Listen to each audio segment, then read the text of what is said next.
Cities, we're happy you're here. Our first of this ECA meeting on nuclear energy is going to be the Nuclear 101. We have two great speakers here, have a lot of knowledge, but with that, I'll turn it over to Kara. Kara's with the ECA. She's our nuclear expert? Yeah, expert. No, not compared to these. Policy expert. Thanks, Jerome. Hello, everybody, and welcome to the first official part of ECA's Nuclear Energy Forum, Building Nuclear Partnerships and Projects. So this session, we've had at all of the forums, and it is excellent. I learn something every single time.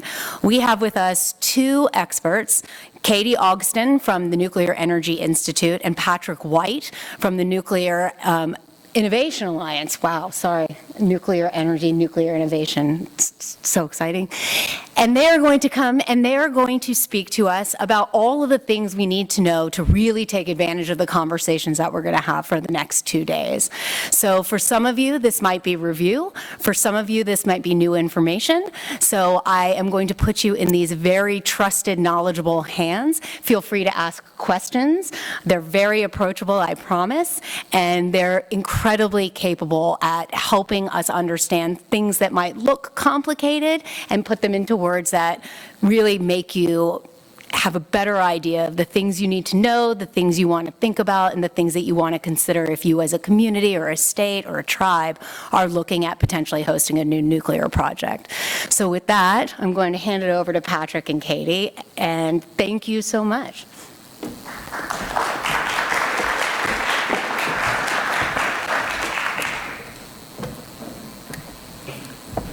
Great. Well, thank you so much for the introduction, and I think we're both very excited to be here today. Yes. Thank you, Kara. It's a pleasure to be here. As Kara noted, I'm Kati Austgen with the Nuclear Energy Institute, and with me is Patrick White. Can we get our slides up? There we go. So we'll go to the next slide. Oh, wait. Here you go. Tell you a little bit about ourselves. That's perfect.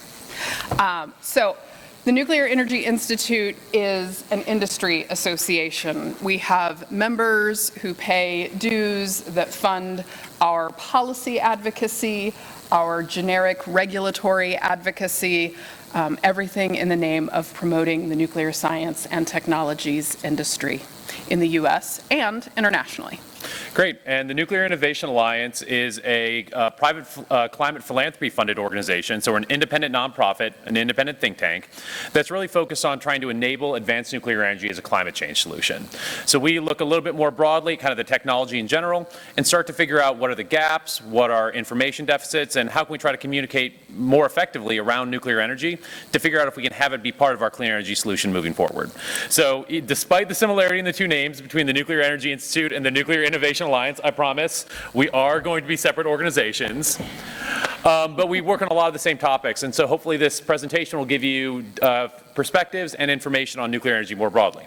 Yeah. And that was the backwards slide. Yep. Great. And so one of the things we're going to be doing during this presentation is a few kind of interactive polls, interactive ways to kind of get your feedback about what we're going to be talking about and really kind of help us improve the presentation moving forward. So the first thing I would like everyone to do is if you can pull out your smartphone and scan that nice giant QR code, which is like it's about 4 foot by 4 foot on these screens. We'll give everyone a minute to pull those up. And basically this link is just going to auto-update throughout the course of the presentation with the different questionnaires that we're going to be asking. So I'll give everyone a moment to get that up.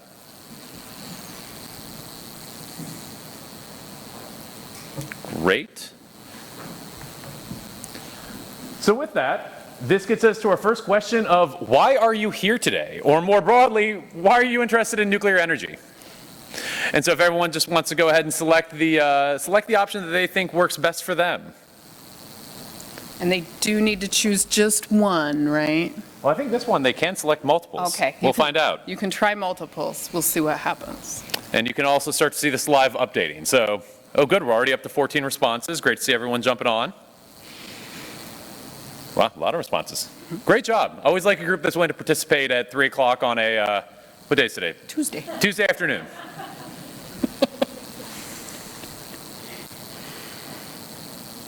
Nice.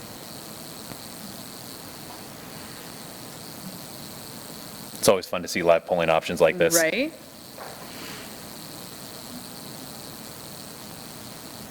Okay, love it. So, looks like our biggest response rate is interested in your community hosting a new nuclear power plant. So, yay! Round of applause for yourselves. Really glad that's the day. Right? That's good. That's good. You are in the right place. All right. And of course, coming with that are workforce development opportunities, the nuclear energy supply chain, because it's not just about the nuclear plants. So this is fantastic. We will touch a little bit on the legacy nuclear activities as well, because of course, our history is a part of the story and where we're going. And I love that some of you just thought this would be entertaining. Let us know at the end if that was true. Yeah, thank you to the 4%.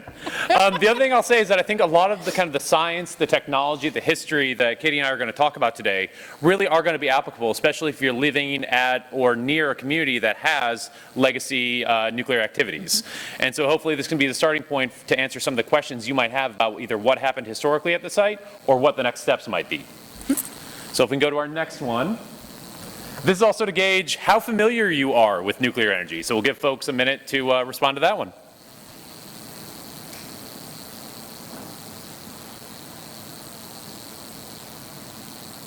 It's always fun guessing who's going to be the first person to vote.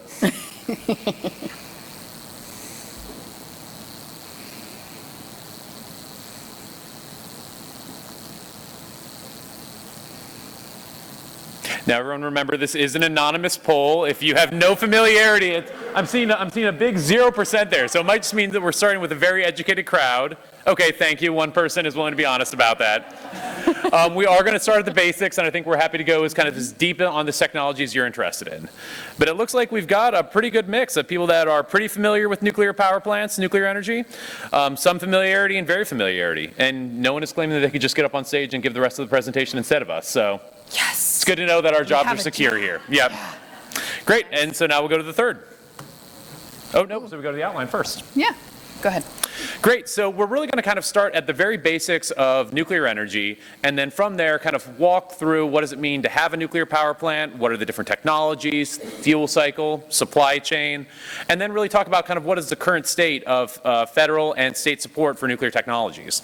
The goal here is really not to make anyone an expert in nuclear energy over the course of the next 90 minutes or 2 hours, but to really kind of have a starting point for a conversation. What are topics that you think are really interesting that might be relevant to other stakeholders in your community? And what are topics that you're going to want to learn more about? And at the very end, we'll provide some additional resources that both NEI and NIA have prepared, and we're always happy to direct you to resources from other groups as well. I know I can see at least a few of our other partner NGOs and groups in the audience here that have a lot of great resources to really bring people up to speed on nuclear energy. And we will try our best to avoid using too many acronyms, and we will absolutely list out what they mean. But if you catch us using an acronym and not saying what it is, just throw that hand up real quick and be like, you said something and I don't know what it means. It kind of makes me think that we should have given Kara a buzzer and just let her go to town on that. Maybe that's a thing, maybe that's a note you can make for the next ECA. Okay, please, yes, as long as your aim is good and you hit the right person. Okay. So before we get started into the actual content, we thought this would be a really great opportunity for you all to provide a little bit of feedback for us on what things you want to make sure that we're really, that you really want to make sure that we cover during the Nuclear 101 today. So if you have any specific topics, if there are things that you're particularly interested in, feel free to just put them in here. You're going to see a word cloud develop over the course of the next minute or so. And it should kind of provide a good starting point so we know what to emphasize.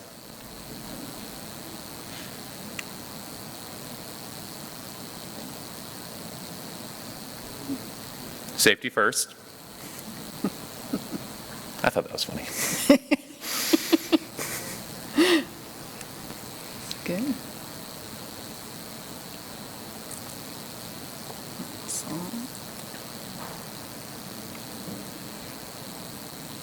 Ooh. These are good. Keep them coming.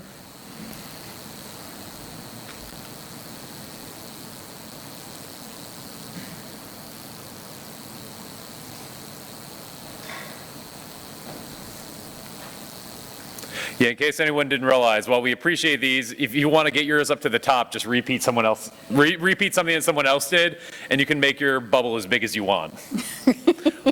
At previous ECA conferences, we've definitely found people taking advantage of that and just kind of voting for the exact same thing over and over again, but.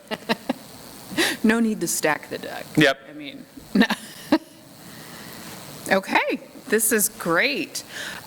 So feel free to keep adding a couple more if you want. We do go back at the end of the presentation and look to see like what more we might cover in future years and that sort of thing. I will say probably one of the areas we're not going to get really deep into is some of the regulations and where things are at in, the details of licensing new nuclear, and that's just a matter of time. That might have to be a 201 next year, Kara, but I think we'll touch on many of these.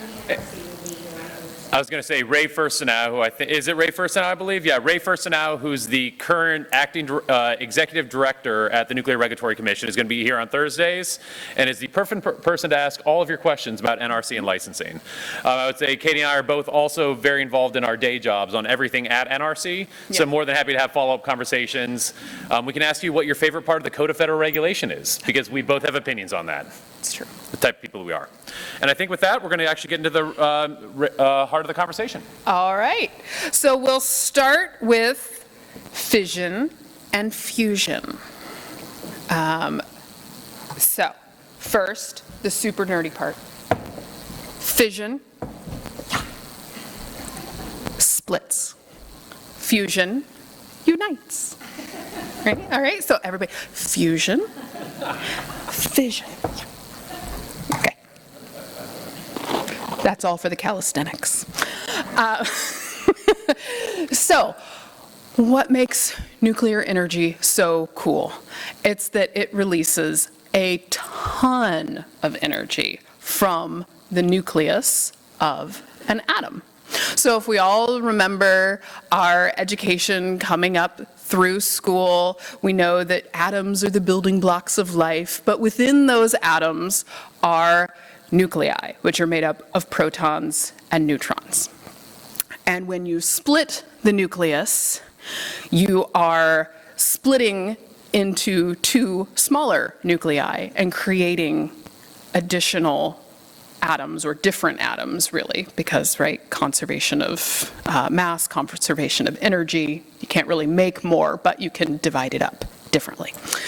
So when we do this nuclear reaction, you can see in this green box here that it produces lots and lots of energy. So we list a chemical combustion reaction, and you can think of that as like your campfire or burning natural gas on your stovetop, right? That is a chemical combustion reaction, and that gives you a decent amount of energy. Here we measure that in electron volts, or EV. If you were to use nuclear fusion, uniting two separate, in this case, protons, or very small nuclei into one nucleus, you would get millions of times more energy out of it. And then if you do a nuclear fission reaction where you're splitting a very large nucleus, you get, again, an order of magnitude more. So now you're talking about 200 million electron volts per reaction. That's an awful lot of energy, and it's amazing that we have figured out how to harness that.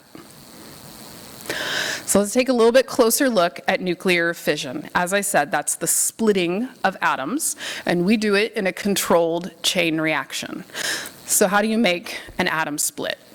You hit it with a neutron, and now that that nucleus has one extra neutron, it says, ooh, I've got too much energy. I don't like this. Things are unbalanced. So it splits into two separate atoms and gives off 2 to 3 spare neutrons in the process. Then those 2 to 3 neutrons can go on to split additional atoms. In this case, we're showing uranium-235 atoms because that is the most common nuclear fuel that we use. So that goes on and on and on, and as you can see, that chain reaction grows, but if we use things like control rods, then we can control that reaction and make sure that once we get it up to the rate that we want, it is sustained at that rate and it stops growing, but it remains a steady reaction.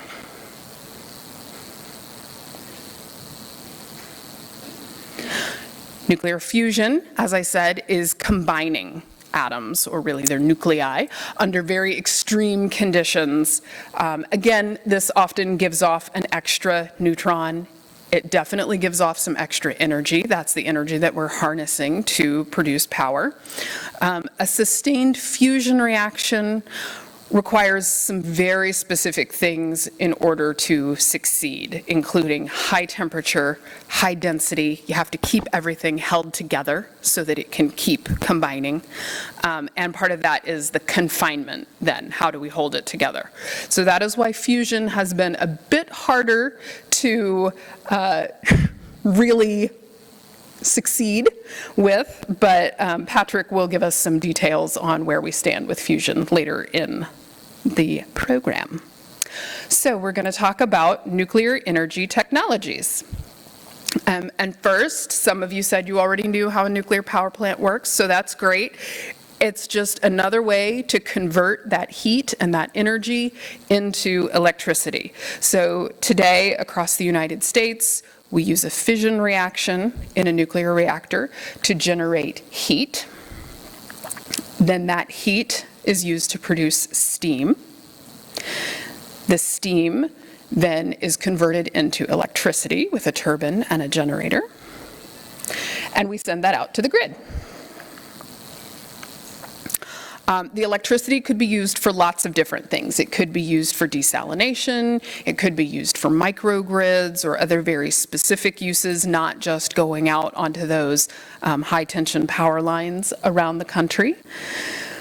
The steam could also be used in its own right. We don't have to convert the energy products to electricity. We could take that steam and put it directly into district heating or the production of hydrogen.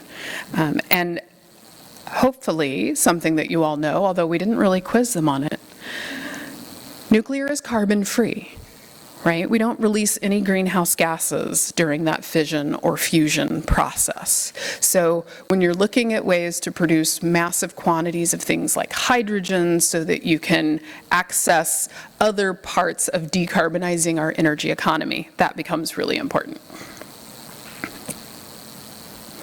Okay, and then the heat, again, whether it's turned into steam or taken directly, the heat can also be used for high temperature industrial processes, or it can be put into thermal energy storage to wait until a later time when, say, your renewables are off peak and you need excess energy. You could be operating your reactor all the time, putting that energy, some of it into storage so that it's then available to make you whole when the renewables are not available. It's a little diagram of what this looks like. In a pressurized water reactor, you're keeping the water inside that reactor vessel, this is the orange and yellow part, under very high pressure so that the water does not actually boil. It stays liquid the whole time. It's very, very hot liquid because all of that fissioning is releasing lots and lots of energy. Then as it flows through the pipes, it flows through a steam generator where a secondary set of pipes or tubing along the outside has water flowing through it. That cool water comes in contact with the hot pipes that have the hot water, and it flashes to steam. That steam is then harnessed by the steam generator, sent over to the turbine, where it turns the turbine, which turns the generator, which puts the electricity out onto the grid. The steam, after it's passed through the turbine, is condensed, again, by interacting with a third loop of water, this time from the condenser. So that cold water from the condenser in its tubes interacts with the water from the turbine on the outside of those tubes, and that water coming into contact with the cold tubes then condenses and returns to water and flows through the cycle again. On the other side of that condenser loop could be a cooling tower, a river, a lake. In all of these cases, we bring in water, we clean it up so that it will be nice to our systems, and so that we can reuse it multiple times before eventually discharging it back to the environment.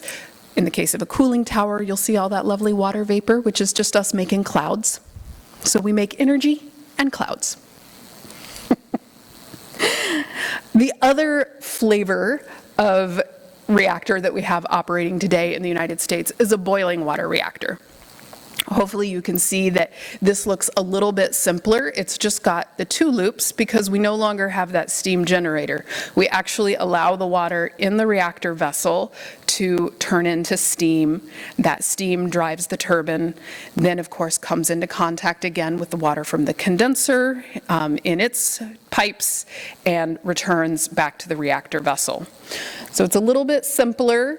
But it does mean that you have radioactive water flowing through your turbine, so you do have to take some additional safety steps. It could give you slightly higher efficiency, but really either one is an excellent design. Both have a fantastic operating record here in the United States and elsewhere. So our existing nuclear reactors are a mix of pressurized water reactor, or PWR, and boiling water reactor, or BWR technology.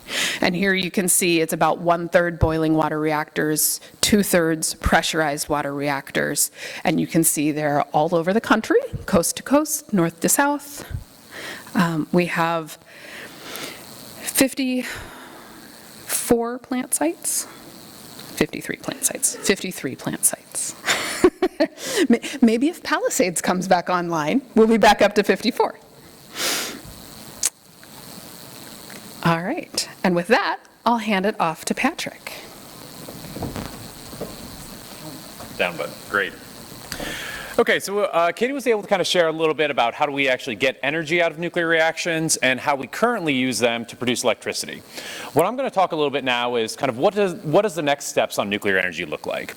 And so oftentimes you'll hear a lot of terms thrown around, but one of the most common ones that really encompasses all the different technologies that we talk about is advanced nuclear energy. And with advanced nuclear energy, what we're looking at doing is to add flexibility and versatility in comparison to the existing reactors or conventional nuclear reactors, really through using innovative designs.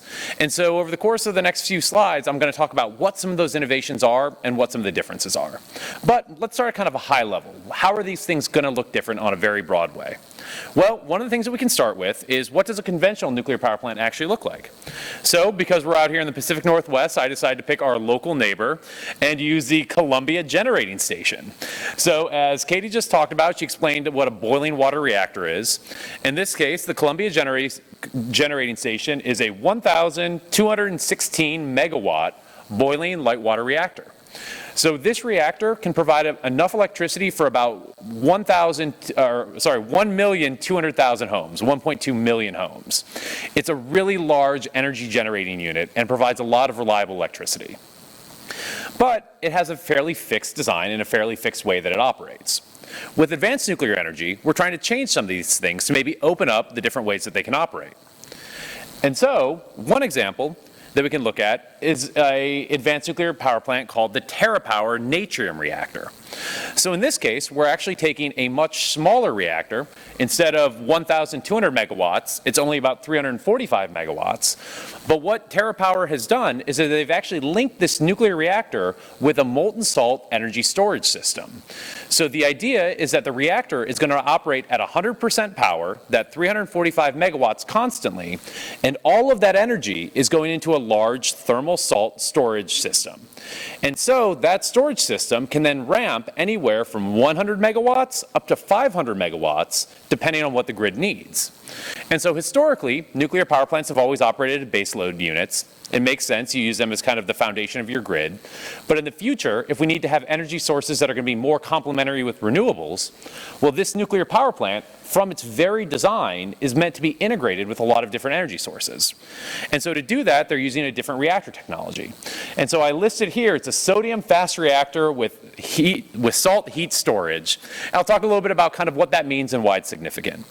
But if we talk broadly about conventional nuclear power plants and advanced nuclear power plants, I often find that there are 4 characteristics that are easy to kind of separate them out in your mind. And those 4 characteristics are the reactor size, the reactor technology, the generation type, and the safety approach. So let's start with the first one, the reactor size. Well, when we talk about reactors, the reactors that we operate in the United States, those 94 reactors at 53 sites that Katie spoke about, are all predominantly large reactors. These are reactors that are going to produce usually about 1,000 megawatts of electricity or more per reactor, and they make up 20% of U.S. electricity generation. So these are large units that are going to power over 1 million homes each. And while that's worked really well for kind of the historic electricity generation that we have, in the future there might be interest in a wider variety of different types of reactor sizes to meet different markets and different customer needs. So with advanced nuclear power plants, we're actually seeing a variety of different sizes being designed. Some are large, like that TerraPower reactor design up at 345 megawatts, but we're also seeing very small reactors, even as small as 1.5 megawatts or smaller. Things that might only power 1,000 homes or might power a very small or remote industrial facility or community. And so it's a much wider range for a much wider range of customers. The second characteristic we can look at is reactor technology. So again, as Katie talked about, the reactors that we operate today are in the United States exclusively light water reactors, the boiling water reactor and the pressurized water reactor. And around the world, there are a few other variations, but it's predominantly light water reactors. And so we've operated these really effectively around the world for the last 70 years, but they do have some limitations. They have limitations in how hot they can operate, the types of materials you have to use, where they can be deployed. And so for advanced nuclear energy, there was this interest in how we could start looking at a much wider variety of reactor technologies, different ways to cool the reactor, different types of fuels. And I'll talk a little bit in some of the future slides or in some of the later slides about what some of these specific technologies are and why they're so interesting. But it's a much wider range that we're looking at. The third characteristic is the generation approach, and I talked a little bit about this already. When we think about the nuclear power plants operating today in the United States, they're baseload generating assets. You bring them up to 100% power, and you're going to leave them there for 18 to 24 months, basically providing that stable baseload that you need in your electrical grid. But as we start thinking about what energy systems are looking like in the future, we're going to need to think about how to accommodate a lot of different generation sources and a lot of changing demand. If we start having variable renewable assets like solar, like wind on the grid, well, we might have to figure out how we're changing the way that the rest of the electrical generation happens to meet those changing productions throughout the course of the day, the week, the month, or the year. We're also probably going to see a lot of changing demand in how we think about electricity usage. Right now, we can think about a fairly stable electricity makeup of how do people use electricity in their day-to-day lives. But as we start thinking about electrifying larger portions of our grid, we're suddenly going to have electric industries really popping up where they're converting over from fossil fuels. We're going to have electric vehicle charging making up a much larger percentage of our electricity demand. And so this is going to create patterns where the electricity grid is going to have to determine really how to create that generation when it's needed. And so nuclear power plant operators and nuclear power plant designers have really kind of taken this into account and are designing their reactors from the outset to be much more flexible and much more dispatchable so they can match up with what the grids in the future that we're going to see. The final thing that we can think about is safety approach. And I know this was a bubble that popped up a few times for folks. So the reactors that we operate today in the United States, again, I'll say they're incredibly safe, both by the way they're designed, the way they're regulated, and the way they're operated. We have 70 years of great operation of commercial nuclear power plants in the United States. But there is one challenge with the large light water reactors that we operate today. And that's that they're designed with what we call active safety systems. So after you've split the atom, after you release that 200 million electron volts from the fission reaction, you're left with those leftover pieces that Katie was talking about. And because they were split from such a large atom, they're going to be unstable. They're going to have the wrong kind of ratio of protons and neutrons, and so they're going to have essentially a little bit too much energy. And the way that a nucleus gets rid of its energy is through radioactive decay. And so those materials are going to be radioactive, and they're going to be releasing heat as they slowly start to transition back down to a stable state. So in conventional nuclear power plants, they have to find a way to manage all of this radioactive decay heat and these radioactive materials.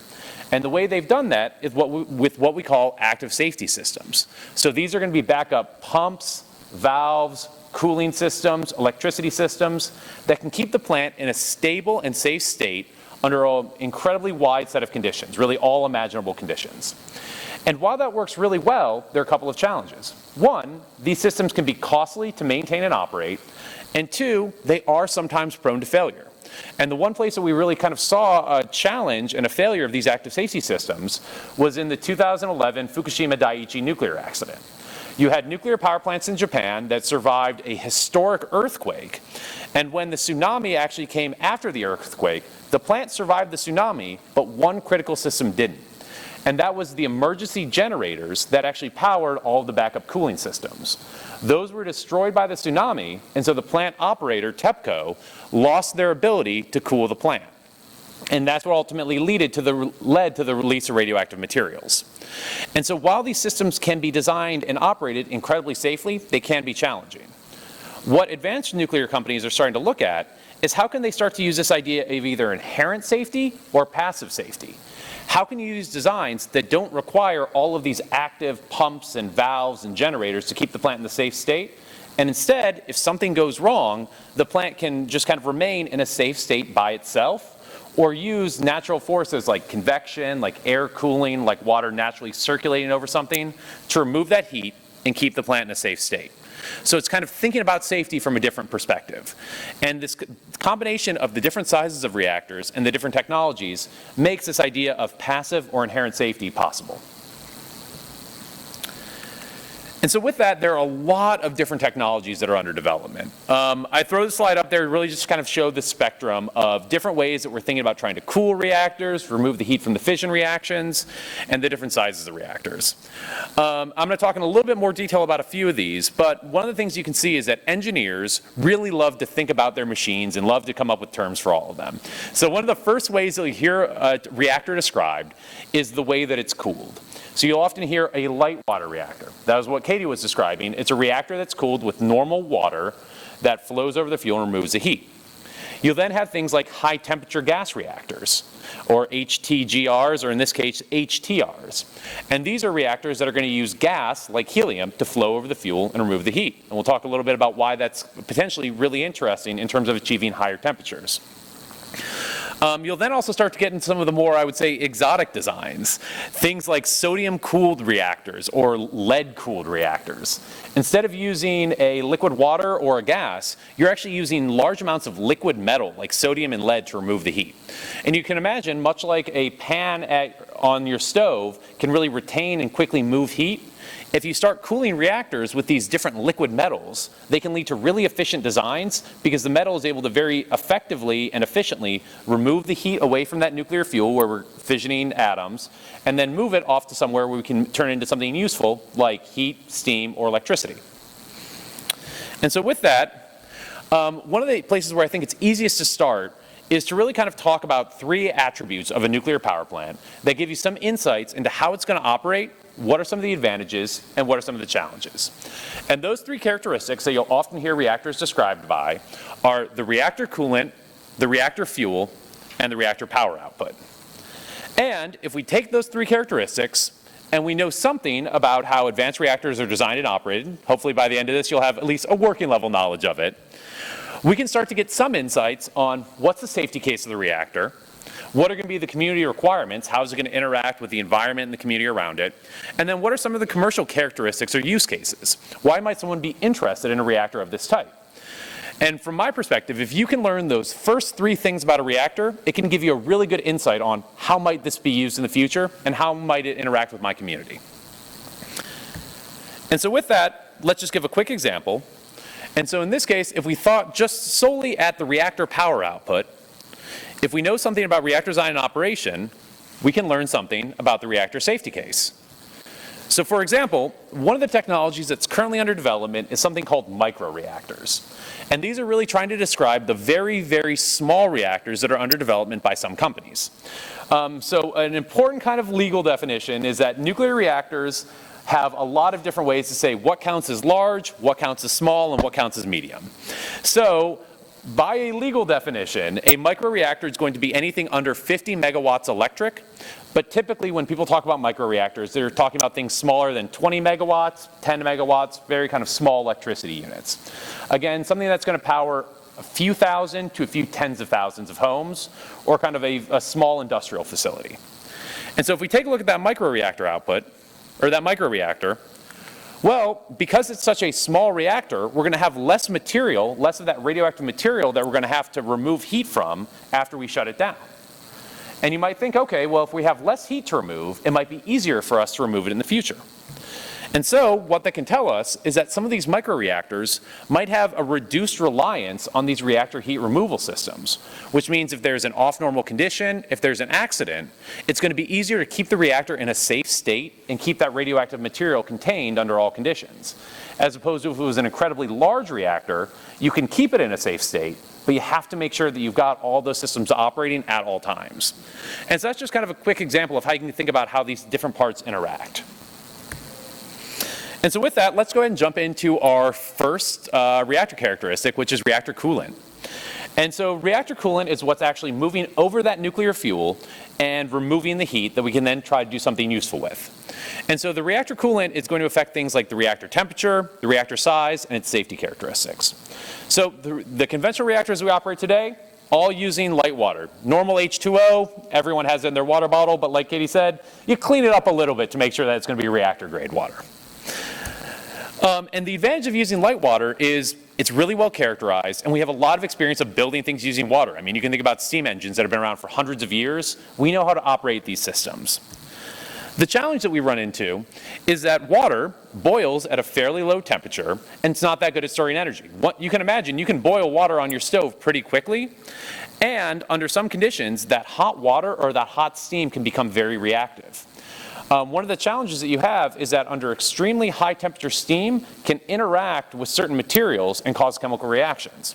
One of the ones that we were concerned about, like I said at the Fukushima Daiichi nuclear accident, is that water can interact with the outside of some nuclear fuels and produce hydrogen gas, which is explosive. So under certain accident conditions, if you lose control of your reactor cooling, you can actually start producing explosive gas during the accident. And so it's got some downsides. And so when in existing reactors, we have a lot of systems, controls, and operational parameters to prevent that from ever happening, but it is an inherent drawback of the technology. What we've seen with advanced reactors is that we're looking at a much wider range of different materials that we could potentially use to remove that heat that might have some different advantages. And so the first one I'll touch on is molten salts. And so with molten salts, instead of using liquid, we're using a couple of different mixtures of different salt materials. Now, everyone probably knows their classic table salt is sodium chloride, NaCl.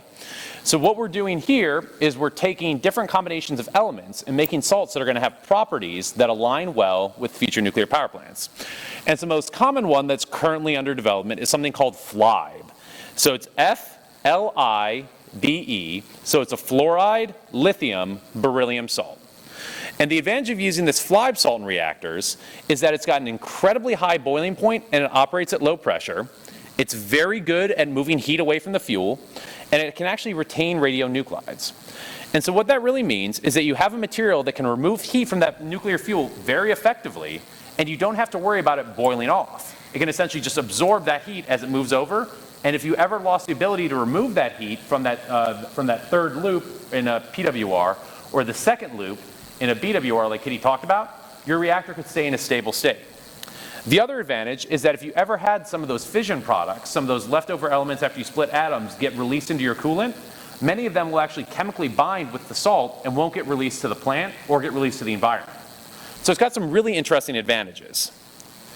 Challenges, however, because there is no such thing as something without drawbacks, is that we haven't necessarily built and operated a lot of systems that use these fluoride salts.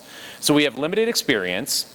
There can be a lot more corrosion from, you can imagine, a giant tank of molten salt as opposed to just a tank of water.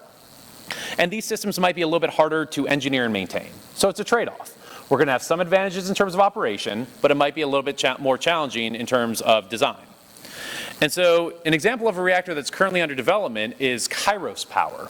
So this is a company out of Northern California that's looking at developing a reactor called the KPFHR, or a research and test reactor they're currently in the process of building called Hermes, that uses this molten salt coolant. The next one I'll talk about really briefly is gas. So again, instead of using kind of liquid water or liquid molten salt, what we're going to be using is just helium gas that flows right over the nuclear fuel.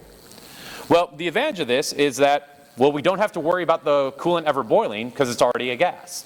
And the reason that we're concerned about this idea of coolant boiling and why it becomes something that's critical is you can imagine it's much easier to remove heat or transfer heat when something is in a liquid state than when it's in a gas state.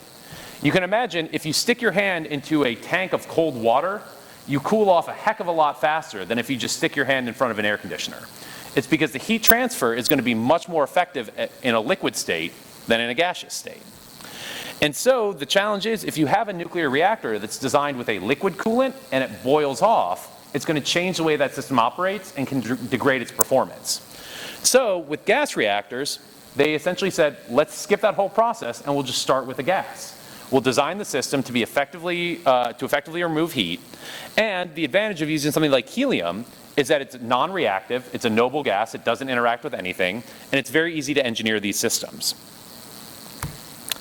The challenge, however, is that, like I said, that gas doesn't necessarily remove heat that well, and it can sometimes have what we call a low energy storage capacity. The gas can only remove so much heat before it essentially heats up very quickly. But one of the advantages here is you can get to much higher temperatures. And so an example of a technology currently under development is X Energy out of Maryland that is looking at developing what they call an XC100. And so this is a helium-cooled gas reactor. So the next one I'll touch on briefly is liquid metal. So again, here you're looking at, instead of using water, gas, or molten salt, large amounts of liquid metal, in this case sodium. And the idea here is you can very effectively remove heat from the fuel, and it provides you a lot of margin during accidents. Again, it's a low pressure system. It has excellent heat transfer, and that liquid metal can absorb a lot of energy. So much like the molten salt, if you ever have a condition where you can't remove the heat from the reactor, the sodium can essentially just heat up very, very slowly and remain in a stable state, which is really good for accidents and really good for operation. And finally, we do have some experience engineering and operating systems using molten salts. The downside is that it's what we would call a reactive coolant. So one of the challenges is that liquid sodium is what we call a pyrophoric metal, which means that if you take liquid sodium and you expose it to water, it immediately catches fire. So when you're designing systems that are using liquid sodium, you have to be very, very careful about the engineering and maintenance to make sure that you're separating out liquid sodium from other systems. So again, it's all going to be trade-offs. And so an example here is TerraPower. So I talked about them a little bit earlier. TerraPower is looking at developing their natrium reactor and are currently working to site it in Kemmer, Wyoming, their very first TerraPower natrium reactor. So the last one I'll touch on here is heat pipes. And so this is a little bit of an interesting one. When Kati was talking earlier about existing reactors, we talked a lot about having that cooling water or that coolant flow over the fuel. Well, what they thought is, what if you got rid of flowing coolant altogether? And instead we use something called heat pipes. And so what a heat pipe is essentially a long sealed system that is very effective at removing heat from one side to the other. The way it does so is it actually is a sealed system that has a material inside that can boil and remove heat from one end to the other. So you essentially end up with a little microsystem that effectively transfers heat. What this effectively results in is a solid piece of material that's incredibly effective at moving thermal energy. And so if you have one end hot and one end cold, that thermal energy will transfer very quickly. And so it's a way to move heat without any types of moving parts. And so the advantage here is that they can operate at very high temperatures, there's no moving coolant, and you could design a system with lots of these little individual heat pipes so that if any one of them failed, the rest of the heat pipes would still be able to remove that thermal energy. And this also eliminates a lot of the corrosion that we talked about with the molten salt, with the water, with the sodium. So again, if we only take a look at the green check marks, there are a ton of advantages. One of the challenges, however, is that this is going to be a lot less efficient than actually transferring heat with any type of coolant, and we have a lot less experience operating these systems. So generally, heat pipes aren't going to scale to something that's going to power tens of thousands or hundreds of thousands of homes. We're often seeing heat pipes more being deployed in kind of the single megawatt applications, single to tens of megawatts. An example of technology that's being developed is Westinghouse is developing something called their eVinci reactor. It's an incredibly small reactor, typically less than 10 megawatts, that uses these heat pipes as a way to transfer their thermal energy. So the next thing I'll touch on briefly is reactor fuels. And so reactor fuels are really interesting because they start helping us affect what temperatures we can use, what are going to be the economics, and what are going to be the safety characteristics. So the reactors that we currently operate today use what we call ceramic LEU, or ceramic low-enriched uranium. And so this is just using a uranium oxide pellet in a long metal tube. We developed it about 65 years ago. We've been using it ever since. We've optimized it, and we've gotten better about how to design, engineer, and operate these fuels, but it's the same underlying technology. And so, over the course of the last 65 years, it's a very well characterized fuel. We know exactly how it operates. It's a very stable fuel form. It sits in a nice little ceramic pellet, and it's very easy to manufacture. The challenge is, much like you can imagine having a coffee mug, if you have a cup made out of metal, that heat is going to transfer through that metal cup very quickly. If you have a ceramic coffee mug, however, it takes a little bit more time for that heat to transfer out. And as a result, with ceramic fuels, they often will have a higher center line temperature and a lower outer temperature. So the fuel will get very hot, but it also limits what temperature you can operate your reactor at. So it's a bit of a trade-off. It's incredibly stable, but it can't necessarily operate at very high temperatures. What we started to do, however, is we've also started to develop kind of advanced nuclear fuels. And so these are starting to use different materials, different combinations of materials that might try to address some of the challenges that we've had with conventional and nuclear fuels. And so I'm really just going to focus on two of these, metallic fuels and triso fuels. And so the first one is metallic fuels. Here, instead of having that kind of little ceramic pellet that's then wrapped in a metal tube, what if we just made it metal all the way through? Well, what we'd find is that we'd have a material that would be much more effective at transferring heat and would have a lower temperature. And that can allow for a much more efficient reactor design than something where we're trying to limit what that peak centerline temperature of the nuclear fuel is. Better heat transfer makes for a simpler fuel design. One of the challenges that we start to run into is that I forgot to update these slides, and it's still talking about liquid metal fuels here, so we're going to ignore those drawbacks. The major drawback that we have here is actually the fact that with metallic fuels, we don't have as much operating experience. You can imagine if you've been doing something for 65 years, you've got a really good understanding of how the fuel is going to operate, how it's going to behave, and how you manufacture it. With metallic fuels, we have some experience, but we're learning a lot of lessons about how to really operate these in a really efficient way. So it's a bit of a trade-off. The second type of reactor fuel that I'll talk about are what we call triso fuels. And this is kind of one of the really fun acronyms, which are tri-structural isotropic fuels, triso. And so what these fuels are is essentially a little, you can imagine it as a little poppy seed of uranium carbide, of a uranium material, that's then wrapped in layers of carbon or silicon carbide. And so what you end up with, and let me just skip a little bit ahead, and you can, there we go, there's the figure I wanted. So what you can see is in the very center there, in that little center of red, that's what we call the fuel kernel. And so that's that uranium fuel that's actually inside of your fuel. Now, it's blown up here to about 4 to 5 feet high, but in reality, we're talking about something barely the size of a poppy seed. And then by wrapping it in layers of carbon and different types of carbide material, you essentially create barriers for the release of radionuclides. And so what you end up with is this tiny little this tiny little poppy seed of nuclear fuel where neutrons can get in to actually split the atoms and create heat, but the rest of those fission products, that radioactive material that we're worried about, can't escape past these layers of carbon and silicon carbide. And so you end up with a fuel form where it actually helps to kind of trap all of its own waste and is stable to incredibly high temperatures. And so this triso fuel is very interesting because it has a really high stability. It's extremely powerful and extremely effective at retaining radionuclides even at high temperatures. And there have been discussions that if you're worried about nuclear nonproliferation, that this fuel can be more proliferation resistant because it is harder to extract that nuclear material from the inside of the fuel. The challenge, however, here is really that it's going to be a much more challenging process. You can imagine making a little ceramic pellet is going to be a heck of a lot easier than trying to make these very precise little nuclear spheres of nuclear fuel. And so it's a trade-off again. But this fuel is really of interest to a number of developers because of this very stable fuel property. So the last thing I'll just touch on briefly here is really talking about reactor power. And when we talk about, again, kind of conventional nuclear power plants, we're thinking about these very large nuclear reactors. Over 1,000 megawatts, sometimes over 1,200 megawatts, powering millions of homes. Well, one of the things that we start to see with advanced nuclear is that we might have those large reactors, things that we have like the Natrium reactor, but even then we can still call those small modular reactors. They're relatively small design. You've got smaller reactors kind of in that 50 to 300 megawatt range. Again, the edges of that range are a little bit fuzzy, a little bit flexible.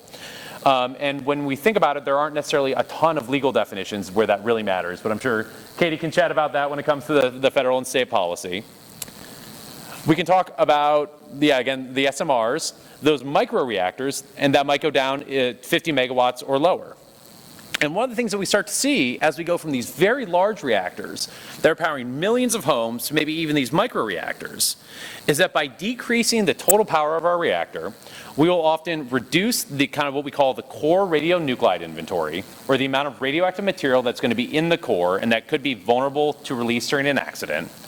We're going to lower the amount of that decay heat, or the thermal energy that we have to remove after an accident, or really after any type of shutdown, and that we're going to have less energy that potentially could be released during any type of accident condition. And so by going from large reactors to smaller reactors, we start to change the way we can think about the safety, design, and operation of these systems. Again, it's going to be trade-offs though. One thing that we often find is that economies of scale are really powerful in nuclear. It's often going to be cheaper on a per unit basis to build a very large reactor than a very small reactor. And what we find is that different advanced reactor developers, different customers, and different communities are going to settle on reactor sizes that make sense for them and make sense for their specific applications. And so it's a set of trade-offs. And so with this kind of knowledge of what this looks like in terms of coolant fuel power output, reactor design and operation, safety case, community requirements, and commercial characteristics, we can actually run through a couple of quick examples. So the first one I'll give is an Westinghouse AP1000.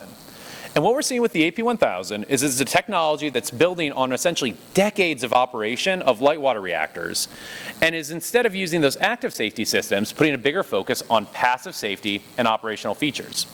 So here we've got a water-cooled, ceramic LEU-fueled, and large reactor. And what Westinghouse was really doing with its design is they wanted to take the technologies that we have today and then kind of make the next evolutionary step forward in the design. And so what they did is they simplified parts of the reactor design and eliminated the need to have a lot of those active safety systems. So you get all of the advantages of having a large reactor that we currently operate today, but it eliminates some of those challenges of the operation and the safety characteristics. And so you end up with something that has a really well-established operational performance and really well-established supply chains. It's got very well-characterized fuel. We understand exactly how it operates. And it relies on passive safety and cooling. And so this is a technology where we can say it's a very near-term technology. It's so near-term, in fact, we're actually operating two of them today in the United States. So down at the Vogtle site in Georgia, Southern Company, or the utility led by Southern Company, has already built two Westinghouse AP1000s. I believe the second one of which came on last week. Yeah, so it's been operating for one full week. Unit 3 has been operating for a little bit over a year, but it's really just kind of building on decades of operational experience. So it's still an advanced reactor technology, but it's something that's near term and meets a certain market need. If we take a look at kind of a different technology, here we can talk about TerraPower's Natrium reactor. And so here again, you hopefully can kind of piece it together based on the slides we've gone over before. It's a sodium-cooled, metal-fueled, small modular reactor, about 345 megawatts electric. And here you can see through the combination of having that sodium fuel that's really effective at kind of absorbing large amounts of heat and very effective at transferring heat. And then by transferring it or connecting it with that molten salt energy storage system, you end up with a reactor that's going to have a lot of grid versatility, a metal fuel that's going to be incredibly stable, and a size that allows it to match up with a variety of needs. And so you end up with something that's going to have the ability to operate in a wide variety of conditions, a wide variety of markets, and match up with different customer needs. It's going to have different characteristics than the AP1000, but it potentially is something that could be really attractive to different commercial customers. I will just say briefly on that one of the things about TerraPower is that reactor is currently under development, and it is TerraPower, I believe about 3 weeks ago, made the first step to actually get its plant a construction permit at the Kemmerer site out in Wyoming, at a former coal site. And so what TerraPower with their partner PacifiCorp has done is submitted a construction permit application to build and operate one of these nuclear power plants. So this is something that's kind of coming along the way. The next one I'll touch on is going to be the XE100 from X-Energy. I mentioned this briefly a little bit earlier. And what we see here is a gas-cooled, TRISO-fueled, small modular reactor. Again, it's smaller. Instead of that 340 megawatts, we're going down and down that size, down to about 80 megawatts electric. And you can see here, by using that combination of gas-fueled, TRISO-fueled, and a small reactor, we have something that's going to have a very small source term. There's not a lot of radioactive material in an individual reactor. We've got an incredibly stable fuel form with the TRISO fuel. And by using the TRISO fuel in a small size, we end up with limited off-site release or accident scenarios. And so this is a reactor that can operate at incredibly high temperatures in a very safe configuration. And so X-Energy has actually partnered with Dow Chemical to integrate 4 XE100 reactors at the Seadrift site in Texas, where Dow Chemical produces a variety of different chemical products. So they're actually going to have this nuclear power plant provide both heat and electricity for a chemical facility to help kind of reduce its energy usage and its carbon impacts. And so you're seeing here, it's really different customers taking advantage of the characteristics of the reactor.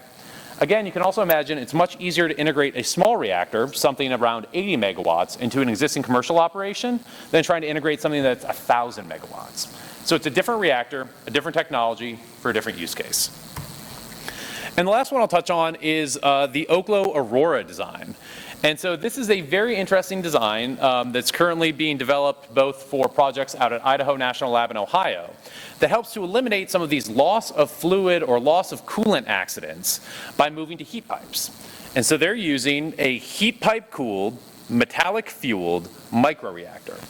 It's an incredibly small design that essentially just uses those heat pipes to move the heat very efficiently out from the metallic fuel and then off to a turbine generator system where they can produce electricity. And so here you end up with something that has really no loss of coolant accidents. It's got a very simple safety case because it just uses heat pipes and the metallic fuel. It's an incredibly small reactor, so it has a very small source term. There's not a lot of material that could be released during an accident. And because it's so small, when the reactor shuts down, it's very easy to remove that last little bit of decay heat that's produced by the leftover fission products. And so what you end up with is potentially a very, very simple reactor design that would be easy to manufacture, deploy, and operate. It's not necessarily going to power 1 million homes, but it has a very, very unique and a very attractive kind of set of attributes for specific use cases. And really with that, we're seeing a variety of advanced reactor developers really out there interested in getting these different technologies out to market. Depending on whose count you look at, we've got over 60 different reactor technology developers looking at developing different reactor designs. The Department of Energy, the U.S. Department of Energy has funded over 12 different designs with more than $5 billion over the last 7 years. That includes a variety of demonstration plants and technology development projects. We're starting to see U.S. utilities and energy customers really start to include nuclear in their integrated resource plans. They're thinking about what would it mean for us to build new nuclear and how would that fit into the way that we think about the generating assets moving 2025, 2030, 2035, and out to 2050 and beyond.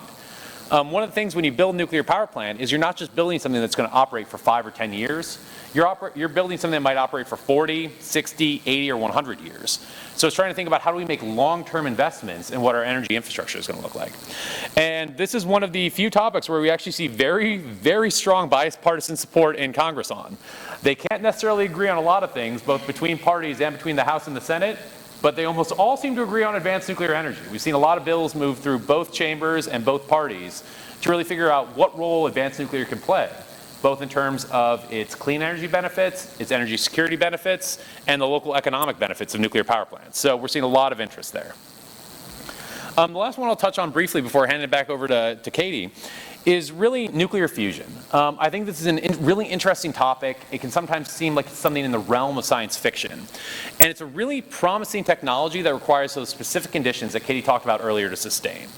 There are a few different methods here to kind of get fusion energy to occur. I'm not going to go into a ton of detail on them. We'll save that for the nuclear fusion 201 or 301 in a few ECA meetings from now.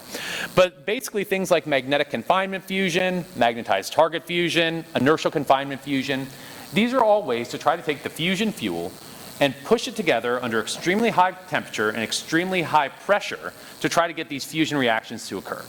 And like Katie showed earlier, if those fusion reactions occur, they can release a lot of energy. And the major benefit is that because it is so hard for these reactions to occur, it's impossible for them to have what we call a runaway chain reaction. Or you ensure that it essentially always remains in a stable state. And it doesn't produce those fission products or those leftover pieces of the atom that we have to dispose of when it comes to spent nuclear fuel. So it's got some advantages. One of the challenges that we're seeing, however, is that to actually move from kind of the scientific demonstrations that are under development now to a commercial power plant is going to take some time and a lot of sustained technology development before we can really get to wide-scale commercial adoption. So I've thrown up here just a few of the companies that I think have made news recently over some of their fusion energy projects. And the general timelines that I think you'll see from a lot of stakeholders is that in the course of this decade, we're going to start seeing some reactor experiments. There are a number of companies like Helion, like Commonwealth Fusion Systems, that are really interested in getting kind of their first scientific demonstrations going this decade to show that their underlying technology works and that there is a path forward on commercialization. Most of the companies will then talk about in the 2020s and 2030s, starting to do what we call reactor demonstrations. How do you take this fusion technology and actually make electricity out of it? And doing that's going to take a few things. They're going to have to figure out how to get net energy gain from these fusion reactions. It takes a lot of energy to try to get these reactions to occur. And you've got to get more energy out than in if you actually want to have a commercially viable system. And then really just thinking, how do you actually build a power plant around this really interesting technology? And then finally, you'll often hear about reactor deployment of fusion technology, probably in the late 2030s or 2040s. A lot of these are really dependent on the success of some of these early movers. If they have success that's kind of beyond our best expectations, you might see it deployed earlier. If they run into technical challenges, it might be deployed later. But a lot of these companies are really leveraging things like different enabling technologies like new high temperature magnets or things like new computational methods that hopefully give them a bit of an advantage over previous development activities. And with that, we're going to go to a quick poll to make sure everyone's still awake before we move to the next one. And so this is more just kind of a poll for you all as we think about kind of future work with ECA or future work from our organizations or our partner organizations. What are you interested in learning more about? You can tell we could probably do an hour on each one of these technologies and really dig into it. Are there specific ones that you're interested in? Or did we convince you that one of these is the superior technology and that's the only one that you should focus on? Because that sometimes accidentally happens.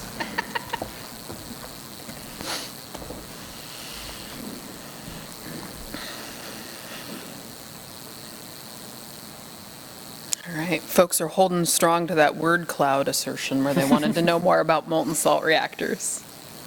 That's good. Oh, someone's pushing back from microreactors.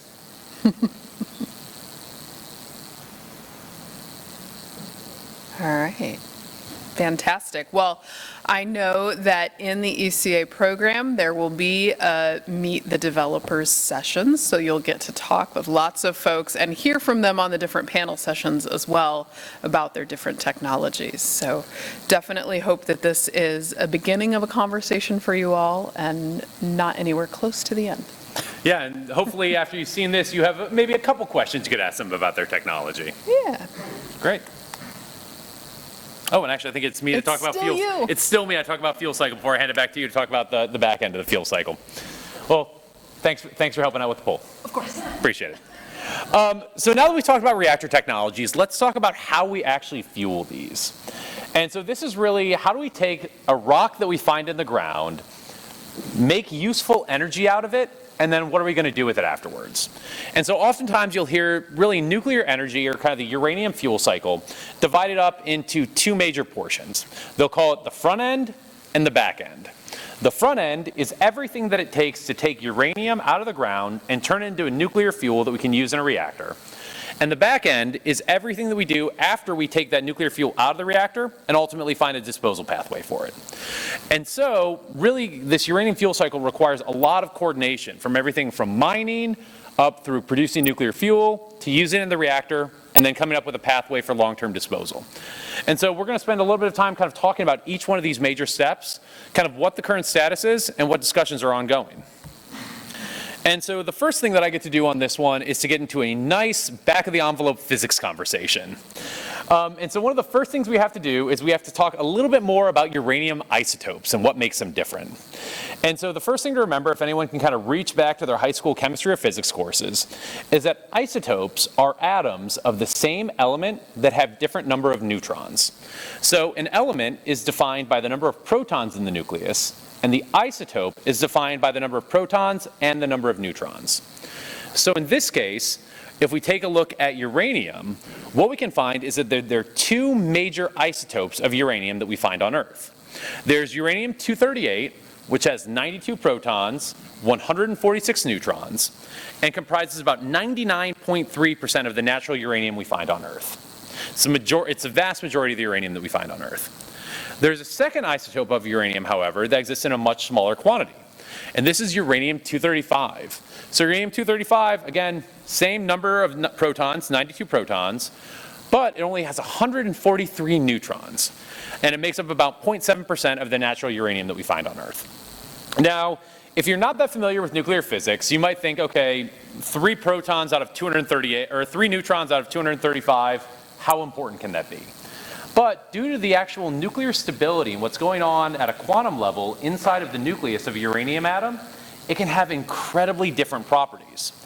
Uranium-235 is what we call a fissile isotope. It's an isotope that can split when it's hit with a neutron of any energy. So if we think back to Katie's discussion, the big goal of a commercial nuclear power plant is to set up that self-sustaining chain reaction, where we split an atom, it releases neutrons, it hits another atom, splits it, and releases more neutrons. If we can use what we call these fissile isotopes, it's much easier to design a system that operates with this sustaining chain reaction. And so uranium-235 is the isotope of uranium that we're really interested in when it comes to commercial nuclear power. And what we find is that there are lots of different ways to try to design and build systems that can operate with different levels of uranium enrichment. And so when we talk about uranium enrichment, what we're really interested in is what is the level or the percentage of uranium atoms in that fuel that are uranium-235, that fissile uranium atom. And so if we take a look way at the far left, we start out with natural uranium. It's 99.3% uranium-235 and only about 0.7% uranium-235. And so for the reactor designs that we operate in the United States, the light water reactors, this is far too low. There's not enough of that fissile material to really sustain a chain reaction over a long period of time. It is, however, possible to design reactors that use natural uranium. So one really good example here is that the Canadians have developed a technology called the CANDU reactor, which is the Canadian deuterium reactor. And it essentially uses a different isotope of hydrogen, again, same number of proton, different number of neutron, in a way that enables them to use natural uranium. So there are designs that use natural uranium, but they're not that common. But for the reactors that we're operating today, we need to increase that concentration of uranium-235 through a process called enrichment. So the reactors that we currently operate today, the light water reactors, use what we call low enriched uranium. And so this is uranium where we've enriched that level of uranium-235 from about 0.7% up to about 5%. 5% tends to be the cap for the existing nuclear power plants that we operate today. Although there are some designs and some companies that are looking at trying to increase that up to 7 or 8% to use alternative fuels. And that works really well for the specific types of reactors that we're interested in operating commercially in the United States today. But as we start thinking about how we're going to use some of those different fuels, some of those different coolants, some of those different reactor sizes I described earlier, we might need to have a little bit more uranium-235 in that core to have a sustained chain reaction. And so with these reactors, we're going to need a slightly higher level of enrichment. So some designs use what we call HALEU, high assay low enriched uranium, which is a really silly way to actually just say that it is highly enriched, low enriched uranium. Basically, there's a legal definition that low enriched uranium is anything below 20% uranium-235. But reactors had typically always used less than 5%. So they needed to invent a new terminology to show that it was still low enriched uranium. It was still usable for commercial civilian purposes, but it was higher than what we normally use today. So that's kind of basis for that term HALEU. And so the HALEU fuels that some of these advanced reactors are going to use could be up to 20% uranium-235. They're higher enriched fuels. If we go above that, we start getting what we call high enriched uranium, or HEU. This has primarily been used for defense application, both in some weapons and then in some naval reactors, but it was also used on the civilian side for certain historic research reactors. By using very highly enriched fuels, you can have reactors with certain unique operating characteristics. For example, the MIT research reactor uses highly enriched uranium, and even though its core is only about the size of a trash can, it has the same nuclear properties as a full-size nuclear power plant core. So there are some interesting trade-offs that you can have there. But we now kind of say, okay, you've explained enrichment, but that still doesn't explain how we get from a rock to actually making electricity with it. So let's walk through that really quickly. And so with that, the first step in it is what we call mining and milling. And so mining and milling is kind of the first step of the uranium process, where what we do is we go out and we find identified deposits of uranium ore, just like this, just a normal rock. We pull it out of the ground, either through rock mining or through what we call in situ or leach mining, and we essentially pull the uranium compounds out of the rocks. We then are going to put it through a process called milling, or through what we call conversion, where we actually are going to take it and put it into a chemical form that's going to be more usable throughout the fuel cycle. So the first step, when we go from rock, the second step is something called yellow cake. And this is U3O8. So it's 3 atoms of uranium for every 8 atoms of oxygen.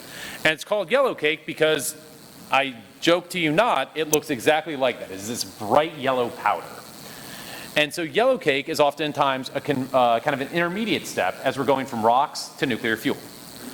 The next step is to convert it into something that we can use to actually use in the enrichment process. Again, natural uranium is about 0.7%, and we need to get up to about 5% for existing reactors, or 20% for some of the advanced reactors. And so what we do is we first convert it into a form that can be usable in a gas system. And so what we do is we take that uranium powder,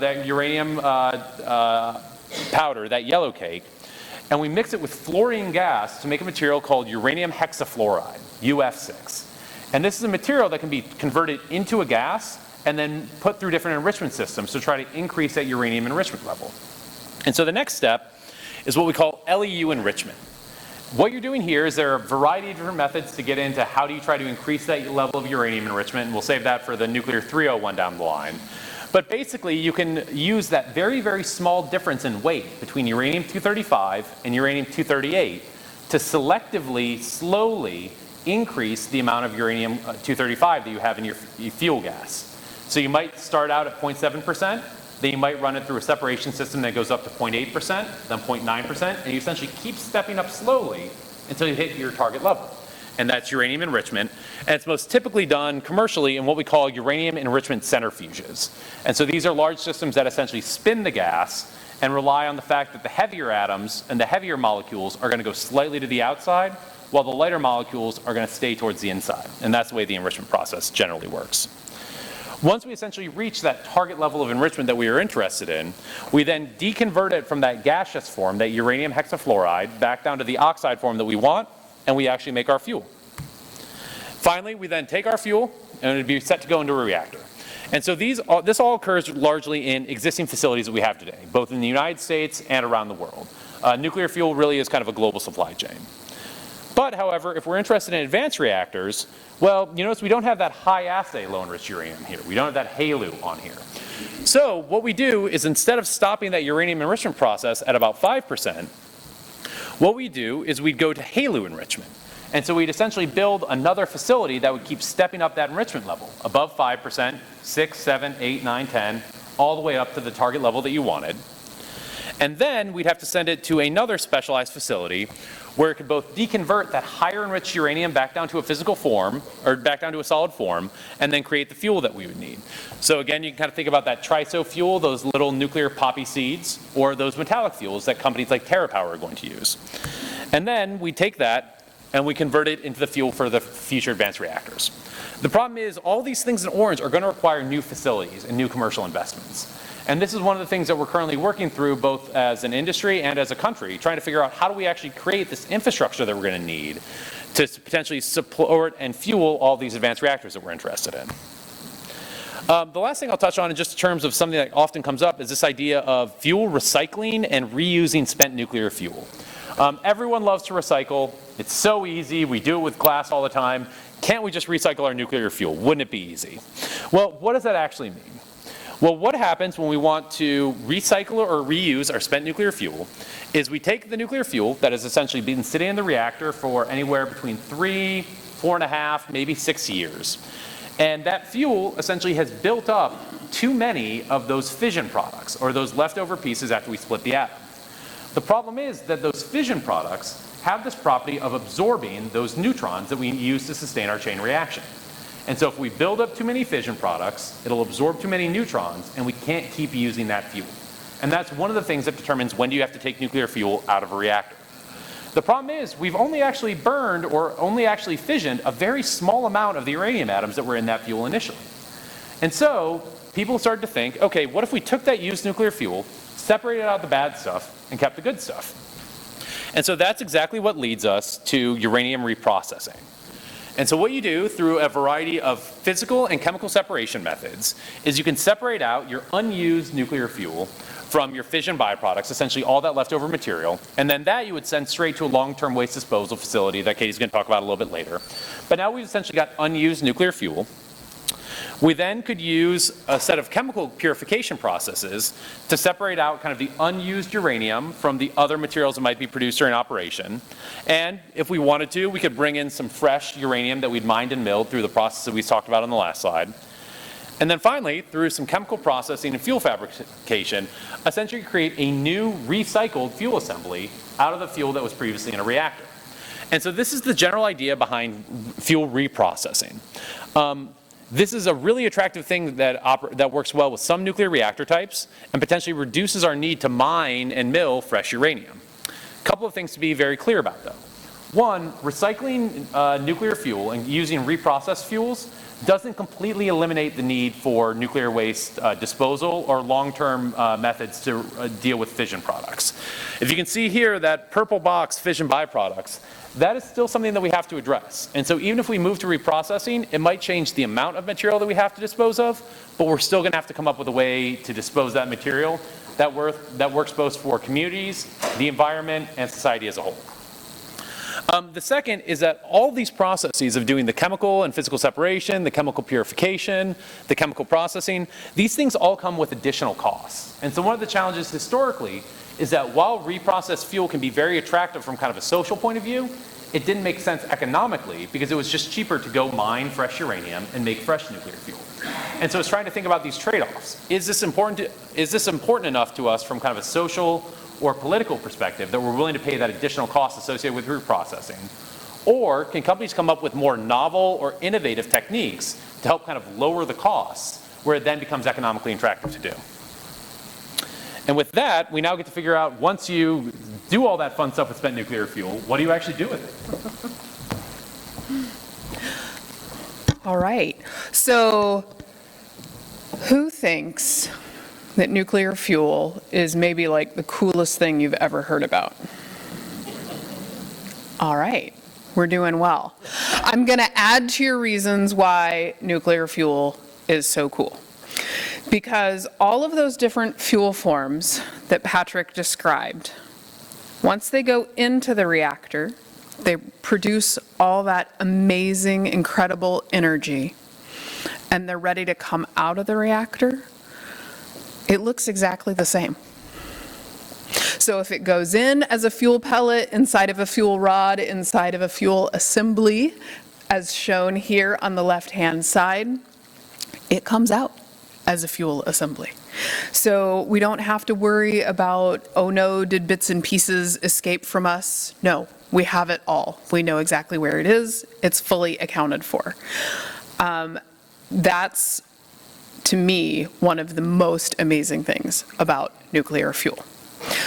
But as we look at, okay, what happens at the end of its useful life? Well, all used fuel needs short-term, medium-term, and long-term, both monitoring and disposal pathways. So when it comes out of the reactor, you have this really cool picture here where they've pulled a fuel assembly out of the reactor. It's still underwater. They turned out all the lights in the building. There's still lots of energy, lots of subatomic particles, electrons in particular, coming off of this nuclear fuel. And they're going so fast through the water that it shows up on the blue visible light spectrum. And we call that shrink-off radiation. So that's your bonus factoid. Used fuel glows blue, not green. So once it comes out of the reactor, it's put into a pool. So again, it's stored underwater. It's allowed to cool for months to years. After it has cooled sufficiently in the pool, we can then transfer it to what's called a dry cask. And this is just a very exciting cylinder of steel surrounded by concrete. But you'll put several fuel assemblies into this dry cask. You will remove all of the water from it. You'll backfill it with some of that inert gas so that you don't have any corrosion or anything you don't want. And then you will move that dry cask out to a storage pad, typically here at one of our existing nuclear plant facilities. And I'll show a picture of that in a minute. Ultimately, as Patrick said, there will be portions of that used fuel that cannot be used again in our energy cycle. And so that used fuel, those fission products, will need to go to a deep geologic repository. So the policy of the United States right now is that is Yucca Mountain. Of course, that's been on hold for some time, but whether it's Yucca Mountain or somewhere else, we will need to store this stuff because it didn't go away. It didn't just disperse to the atmosphere. We didn't burn up a log. We still have the nuclear fuel, so we'll need to manage it and monitor it. As Patrick noted, there is the future option to recycle. So at any point, this fuel could be retrieved and could be taken back to one of those, in this case, it would be a new facility, in order to chop it up, reprocess it, recycle it. Patrick, did you mention that only a few of those new reactor designs could really efficiently use the recycled fuel? I did not talk about who can use it, so that's good clarification. Okay. So you may know that other countries around the world do recycle this ceramic fuel today and then put it back into their light water cooled reactors, France being the most notable example of that. But there's, as Patrick said, an awful lot of work that goes into that, and then you have to create this ceramic fuel form, and you've got to be pretty precise about how you're operating your reactor and what are the trade-offs for that. Of course, one of the reasons they do it is because they don't have that many other natural resources that could be used for energy. We've decided that's not really economic here in the United States. But one of those things that could make it economic is if you had a different fuel form. So specifically, Patrick talked about metal fuels. It's much easier to separate out and then create a pure metal than it is to create that very precise ceramic compound. Another fuel type that he hinted at but didn't really talk about was the liquid fuels. And here's your molten salt reactors for you. Some of those have liquid fuel where the fuel is dissolved in the molten salt.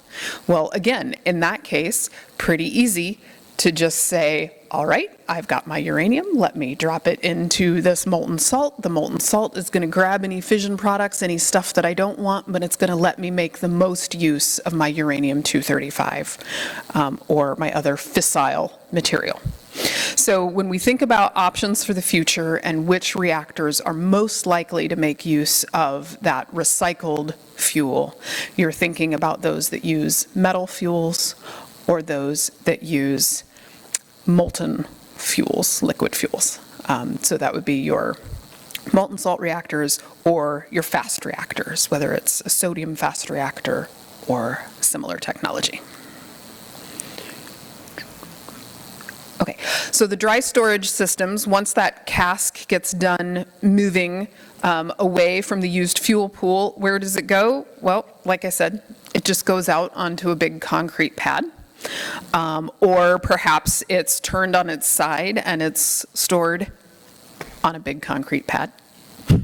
It's not very exciting, but that's what it is. And so that's where we can protect it. We take advantage of the existing physical security and limited access to our nuclear power plants to continue to monitor and protect this used fuel. Ultimately, might it be more economic or efficient to have that at a consolidated site? Perhaps, especially if you no longer have your nuclear plant operating. But in any case, we are showing that this can be done and that it's very successful. As I said, once you determine that you can't use any portion of it anymore, then you do need to ultimately have a deep geologic disposal pathway. But let's also put nuclear fuel in perspective. So from 70 years of U.S. nuclear energy production at a commercial scale here in the United States, again, in the middle, all these fuel assemblies that you see going in and out of our reactors every year, all of that used nuclear fuel generated, if you stacked it up, would only cover one football field approximately 10 yards high. So that's very manageable. Another visual for you is that if all the power that you ever used in your lifetime came from nuclear, your lifetime nuclear waste would fit in the size of a 12-ounce can of soda or pop. Fizzy water, whatever your drink of choice is, right? A 12-ounce can. That's so tiny. Another really cool factoid I came across, though I didn't have a picture for it, is that your typical household, family of 4, using energy, consuming energy over the course of a year, if the nuclear fuel supplied all of that energy for that typical family of 4, you can think of each of these little ceramic fuel pellets as about the size of a gummy bear. 1 year, 10 gummy bears. 10 gummy bears worth of nuclear fuel could provide for an entire family of 4. And at the end of providing all that energy for the year, you still have that quantity, 10 little gummy bears, that needs to be monitored and disposed of. Amazing. I also have a supply of gummy bears if anybody needs them. Okay, supply chain. So we talked a lot about advanced nuclear. What is advanced nuclear? What are the technologies? In addition to some of those rethinking safety approaches and trying to use passive safety features, what else is different about them? How's it going to be different? How's it going to be affordable, accessible to people? Well, part of it is in their smaller size. Part of it is in their inherent safety, trying to make them simpler. What else does that mean? It means you can use readily available equipment. You could build them in a factory and churn them out assembly line style so that you still have some of those benefits of economics. It's just the repeatability on a factory scale rather than let's invest all of our money in one really big spot. That can also lead to faster construction, really more like installation on site. And so when you hear a small modular reactor, the thinking is that that reactor can be produced in discrete modules that then are installed and put together on site rather than a stick-built home. You have a modular construction home. You can also have the improved performance, which Patrick talked about, leading to your affordability. One of the key enabling technologies for this is all the different types of advanced manufacturing. I'm sure everyone's heard of 3D printing, but there are so many others out there, again, being supported by the Department of Energy and the national labs. But you'll find that these are already being put in place today by the nuclear companies, both the supply chain companies as well as the reactor designers. So there's several pictures here. I'll just say most of these are involved in the fuel system, so the components that go around those fuel assemblies, or perhaps in some cases some new pumps, new valves that might be really difficult to manufacture if you had to start with a hunk of metal and chip away at it, but they're very easy to manufacture if you can 3D print or otherwise, layer up instead of chipping away. I'm going to skip the video. It's a great video, but it's a little bit dated. If anyone's really interested, we can provide you with the link to it. New uses and applications. Patrick. So I'll talk very, very briefly about some of the new applications. I think one of the things that's important to talk about is why we're using nuclear in the first place. Katie and I have kind of talked around it a little bit, but one of the best ways to really start is that as we're kind of thinking about what our energy mix is going to look like over the course of the rest of this century, how are we going to power our buildings, our industry, and our transportation? How are we going to meet our needs for electricity, heat, and maybe other synthetic fuels in the future like hydrogen or ammonia? So one of the things that we start to run into is if you start thinking about this idea of a clean energy system in the future, historically people have only really talked about two aspects. This idea of variable clean energy and energy storage. We can use energy sources like wind and solar to produce electricity when those resources are available. And then when they're not available, we can use things like batteries, ammonia, or hydrogen to help kind of store that energy. But one of the challenges that we see is that while you can use renewable energy really effectively, maybe for 40% clean energy, 60% clean energy, maybe even up to 70% clean energy. As you start trying to get 100% clean energy system, you start having to build out massive amounts of generation to account for the times when the sun's not shining and the wind's not blowing. And so that means that you'll need lots of energy generation and lots of energy storage to ultimately get to a 100% reliable and sustainable clean energy system. But what some of the best energy modeling out there shows is that if you add in a third category, this idea of firm clean energy, or an energy source that's available when you need it, then it suddenly reduces that total amount of generation that you need to build out and reduces the total cost of hitting net zero. And so this idea of firm clean energy can be a lot of things. It can be hydroelectric, it can be geothermal, or it could be nuclear. And so that's really kind of the perspective that at least my organization does, and I believe NAI does as well, is really thinking this is not a nuclear or nuclear verse, but it's a nuclear and. It's thinking about it as kind of a complementary energy source. And when I talked a little bit earlier about this idea of being dispatchable and variable and flexible energy, it really feeds in together that this is what future energy systems are going to look like if we want them to be affordable, reliable, and clean. And with that, when we take a look at the nuclear power plants, hopefully you've kind of seen now that it's not just going to be one technology and one use case. It's not going to be 1,000 megawatt reactors to make electricity. We're seeing a lot of different sizes. We've got those micro reactors that might power a couple hundred homes or a couple thousand homes, to large reactors that might power millions of homes. They might be using electricity, or we might use that high temperature heat or that high temperature steam to make things like hydrogen, or use process heat for things like chemical production. So there are going to be a lot of variety, there are going to be a variety of different outputs that we might use. Because again, if we're thinking about kind of a clean energy future, it's not just having 100% clean electricity. We also have to figure out how to power our industry, our homes, our transportation. Primary energy usage wise, electricity is only about a third of our total energy usage.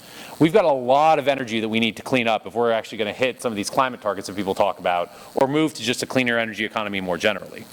And so there are really this wide variety of uses here, from things like homes, vehicles, rail, aviation, all things that are going to need large amounts of energy. Two I'll just flag that are, I think, particularly interesting right now and that we're having a lot of discussions on. One is actually looking at microreactors for defense applications. And so this is the idea that in future warfare or in future combat scenarios, we're going to need small amounts of highly reliable and stable, secure electricity. And so currently, the Department of Defense is working on something called Project Pele, where they're looking at building a small transportable microreactor that could be used to power critical installations or military facilities. It's a small transportable microreactor that could be moved, essentially manufactured and assembled in a factory, and then transported from site to site to provide reliable electricity. And so that's something that they're really interested in, and how can we use nuclear to provide that stable, secure, and clean electricity that we need. The other thing that we're seeing that I think has been really interesting, especially over the course of the last year, has been data centers. Everyone here has probably used ChatGPT at some point to at least see what it is. But you got to remember that every time you do one of those AI-enabled searches, they can use up to 10 times more energy than just a traditional Google search. And so we're seeing huge growth in the demand from these data centers. And as we're thinking about trying to transition our clean energy system, we have to figure out how to power them. And if you think about it, a data center uses a large amount of stable electricity, and they want it to be clean and they want it to be affordable. Well, that can match up pretty well with nuclear power plants. So there's a lot of interest on how we could use nuclear power plants to essentially directly power data centers. This isn't a hypothetical, we're actually seeing it. So Amazon has already partnered with the Susquehanna nuclear power plant in eastern Pennsylvania to build a 480 megawatt behind the meter data center. So using as much electricity as 500,000 homes would use, 500,000 homes, they're going to build a data center directly on the nuclear power plant's campus with an option to expand it up to 960 megawatts. And we think this is really going to be the first of many applications you're going to see in terms of nuclear pairing with data centers. There have also been announcements recently that companies like Amazon, Microsoft, and others are starting to investigate the use of nuclear energy to power their data centers. The other thing that I think is just really helpful to discuss is thinking about how we can use advanced nuclear to really help kind of support that energy transition. We have a lot of generating assets in the United States.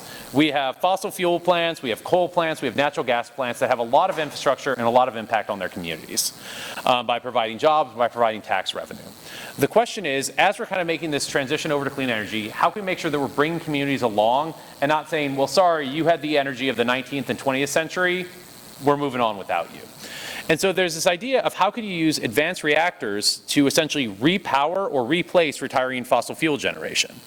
And so there are a lot of caveats on how we'd want to make this transition, how do we make sure that it's done in a way that's equitable and just, in a way that's economically competitive. But the main idea is how can we use the existing infrastructure, such as electrical transmission, and the support and the workforces in existing communities to essentially power future nuclear power plants as energy hubs that are replacing fossil fuel assets. So I just picked a few power plants that I've given presentations near. So the Shawnee plant in Kentucky area, if we take a look there, it's a very large power plant, 9 units producing a total of 1,500 megawatts. Well, if you think about it, that's a pretty large base load generating asset. What if you matched up with something like a Westinghouse AP1000? You put in 2 large nuclear power plants there to really serve that load. If we take a look at the middle one, it's the Bonanza Power Station near Utah. The idea there is, what if you took a large kind of coal mouth power plant and instead replaced it with something that could both provide jobs and provide that kind of flexible, reliable power that we need?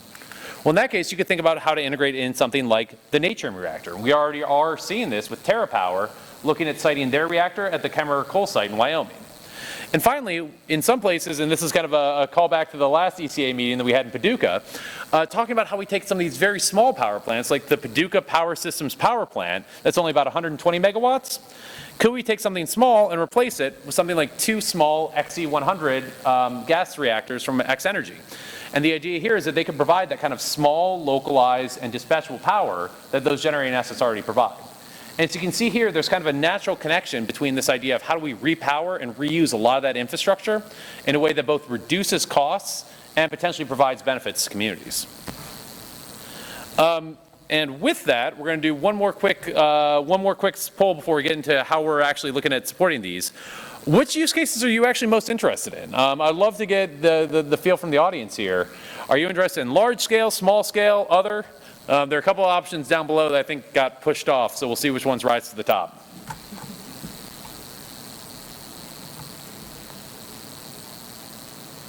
Oh yes, we can also make hydrogen with it. So while people are doing here, one of the things I'll add is that one of the challenges of making hydrogen is that the facilities that are used to actually either perform electrolysis or perform other operations are incredibly energy intensive and are designed to operate at 100% power output all of the time. And so the challenge is, if you're trying to match up a hydrogen generation facility with a variable renewable energy source, you might have a facility that doesn't operate at its ideal capacity at all times. But if we try to think what's an energy source that can provide high temperature heat and electricity at a very stable output, it lines up with a nuclear power plant really well. And it looks like we're starting to get, a lot of interest in grid scale electricity production, but some other folks are interested in the data centers and hydrogen production. So interesting stuff there. And with that, I'm going to turn it over to Katie to talk a little bit about what we're actually doing to get these things built. Okay. And I know we're running over. I apologize. But I promise the reception doesn't start until 5 o'clock. So you got nowhere else to be. We're keeping you busy until the drinks are served. Don't worry. Okay, so there are several key federal policies. Earlier, Patrick talked about how we've really seen excellent bipartisan, bicameral support for nuclear energy at our federal government levels. So as far back as 2021, can you believe how long ago that feels like? A lifetime. We had the bipartisan infrastructure law passed, and this included a civil nuclear credit program that was intended to help those nuclear power plants that were operating well, but were economically disadvantaged because we had been providing all of the credits and incentives to renewables, when maybe what we really wanted was clean energy. So they set up a civil nuclear credit program. As it happens, that's what Diablo Canyon was able to leverage when California finally turned around some of their thinking and said, maybe we do need to keep this large source of carbon-free energy online a little bit longer. So they're taking advantage of that credit program and hopefully extending their license so that they can continue to operate. This law also included the Advanced Reactor Demonstration Program, thank you. I was like, I knew that was wrong. Advanced Reactor Demonstration Program, or ARDP funding. This is the funding that is providing the government cost share for the TerraPower Natrium commercial demonstration and the X-Energy XE100 commercial demonstrations. And those are to be online just before 2030. It also provided incentives for hydrogen hubs, including at least one specifically called out to include using nuclear energy to produce hydrogen. So this was all very encouraging. Then we also have the Inflation Reduction Act. And I'm just realizing that our dates are definitely wrong here, because the bipartisan infrastructure law passed like a year before the Inflation Reduction Act. So scratch that timeline. We'll get it fixed. Anyways, so the Inflation Reduction Act comes along, and this was landmark legislation that said, okay, I don't care how you produce it, but if it's carbon-free, we want it. So here's either a production tax credit that you can take if you're a currently operating plant. Oh, hi, nuclear facilities. You're currently operating. If you'd like a production tax credit, you could get this tax credit. That really obviated the need for the civil nuclear credit program. And gave us a better mechanism with some longer time horizons and some better certainty about how those production tax credits work. And then, if you're looking at building new generation, there's a technology-inclusive production tax credit for clean electricity, or a technology-inclusive investment tax credit for clean electricity. So again, however you produce that clean electricity, including nuclear, you could take advantage of these tax credits. The other exciting thing is that, for example, using the investment tax credit, it starts at a base 30%. So 30% of your investment you can get back in tax credits if you're going to be building for clean electricity. But if you build that in an energy community, say retiring coal facilities, you could get a 10% bonus. So now you're up to 40% of your investment back. Well, if you also use primarily U.S. components, you might be able to qualify for an additional 10% tax credit. So now you're up to 50% back on your investment, thanks to the Inflation Reduction Act, if you meet all of those qualifiers and say you're building nuclear energy. So my favorite Department of Energy Loan Programs Office, Julie Kozaraki quote, "They're buy one, get one free. Invest." There is also a clean hydrogen credit. So again, continuing to recognize that if we want to transition portions of our energy economy to hydrogen as a storage and transfer medium, we need to produce that cleanly. And so adding some incentive there. Okay, so the support goes on, though. We're currently in the 118th Congress. Patrick talked about needing not only low-enriched uranium, but also high-assay low-enriched uranium for this future fleet. He talked about all the different parts of the fuel production cycle. I will give you the Cliff's Notes and say we don't do a whole lot of that here in the United States alone. We are very reliant on countries around the world to help with that process. Some of those countries, not so nice. So, there is support through the Nuclear Fuel Security Act as well as through appropriations for us to really reinvigorate that domestic fuel supply, that domestic fuel production. I mentioned how the Civil Nuclear Credit Program wasn't as necessary anymore, or maybe didn't need as much because the Inflation Reduction Act followed it up. We're seeing the support to retain that money as earmarked for nuclear and say, well, if we don't need it to preserve existing plants, perhaps we need it to provide the fuel. And so we're seeing lots of bipartisan support in Congress to make sure that that money is still allocated to nuclear energy and supporting our needs. There are lots of advanced nuclear deployment plans around the country. More than 20 projects in planning or consideration in the United States. You'll see the two orange dots there in Georgia. That's Vogtle 3 and 4, now both fully operational. Yay! You see everything from small modular reactors to microreactors to research and test reactors. So again, thinking about that whole life cycle of how do we develop and further our nuclear science and technology here in the United States. There's also another half dozen projects just north of the border in Canada, and those are very important as well because they help to show how we can work together and leverage each other's expertise. It's not just at the federal level. The states are supporting nuclear energy as well in a variety of ways. And here you just see the trajectory of more and more states, more and more bills being introduced and passed to support new nuclear. To get into some of those details, lots of them are looking at exploring nuclear technology. How can it contribute to their state energy goals? Whether they have working groups, task forces, commissions, they're looking at what is the role for nuclear energy in the future of our state. They're recognizing nuclear as a clean energy resource, again, both for the current fleet as well as the future fleet of nuclear energy. They're removing barriers and signaling their support, whether it's repealing nuclear moratoriums or signaling support by saying, hey, we have a public service commission or we are a rate-regulated state, but we don't have any rules for how you would regulate the rates for a new nuclear facility. Go figure out what those rules are.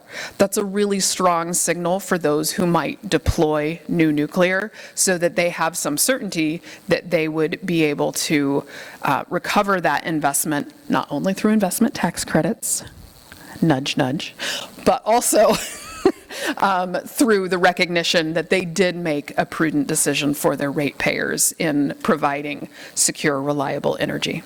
And then, of course, incentivizing the supply chain as well as the nuclear technologies themselves. If you want to know more about what some of those state options might look like or what your own states are doing, we have those resources on the Nuclear Energy Institute website. And speaking of resources, here are some of the ones that Patrick mentioned we would be sharing from NEI. We have lots to explain fundamentals, advantages, and opportunities for new nuclear. And then from the NIA perspective, more of that 101 documentation in nice little reports that you can download and keep for handy reference, and you can word search. I remember he said something about TRISO. All right.